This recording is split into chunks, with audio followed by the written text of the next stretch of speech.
સુરતમાં પથ્થરમારાની ઘટના બાદ આરોપીઓનું સરઘસ.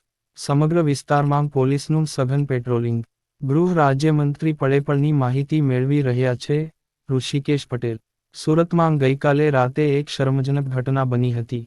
સુરતની શાંતિને ડહોળવા માટે કેટલાક વિધર્મી અસામાજિક તત્વોએ ગણેશ પંડાલ પર પથ્થરમારો કર્યો હતો. આ ઘટના બાદ વિસ્તારમાં તંગદિલી સર્જાઈ હતી. પોલીસે ત્વરિત કાર્યવાહી કરી વિસ્તારને કોર્ડન કરીને અત્યાર સુધીમાં 27 જેટલા આરોપીઓની ધરપકડ કરી છે. હવે આ હુલ્લડબાજોની પોલીસે શાન ઠેકાણે લાવી છે.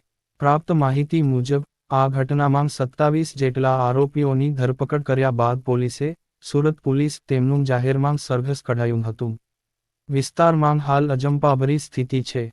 જો કે, પોલીસે સમગ્ર વિસ્તારને પોતાના બાનમાં લીધું છે અને ત્યાં હાલ શાંતિનો માહોલ છે.